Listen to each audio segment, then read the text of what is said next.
havia uma voz na minha cabeça que não parava de repetir: se mata.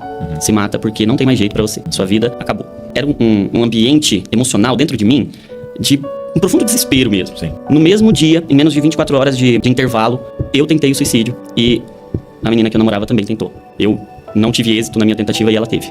A última ponta de esperança que eu tinha, que aquela situação não fosse o meu fim, ela se foi quando eu me vi naquele cenário, né? O meu pensamento, desde antes, mas ali foi, assim, a conclusão. Acabou pra você, sabe? Não tem mais jeito, não tem pra onde você ir, não tem pra onde você possa correr, não tem quem possa dar jeito nessa situação. E o sentimento maior dentro do meu coração era o sentimento de culpa. Eu me sentia culpado por tudo. E aquele momento foi o momento em que a culpa me dominou por completo e eu já me sentia como se eu não merecesse estar vivo um dia antes. Tanto é que o que me levou a pensar em tirar minha própria vida, em chegar a ponto de subir no terraço de casa pra me jogar de lá, é porque eu me sentia culpado pelo mal que eu tava causando a todo mundo, sabe? Quando eu vi aquele desfecho, a minha percepção foi: eu não mereço estar vivo. Gravado em pedra, né? Ali foi a consumação. Você não merece continuar vivo. Você é culpado de toda essa tragédia que tá se manifestando. Deus falou com um homem, um pastor que eu não conhecia, e ele procurou os meus pais, procurou a minha mãe, e disse: Deus entregou uma mensagem pra mim, eu preciso falar com seu filho. E ele foi até onde eu estava, e quando ele chegou pra conversar comigo, eu não conseguia pensar direito, era um nível de confusão na mente, sabe? Esse pastor chegou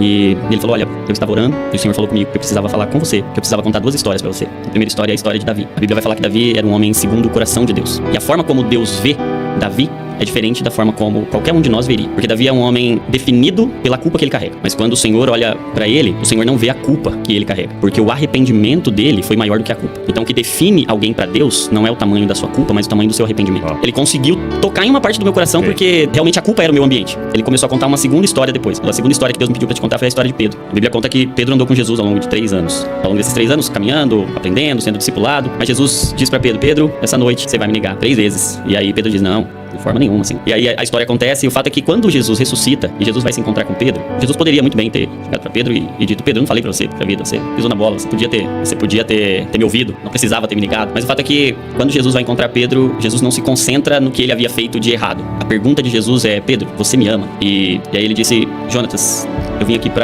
em nome do Senhor Jesus, te perguntar: você me ama? Sabe, naquele momento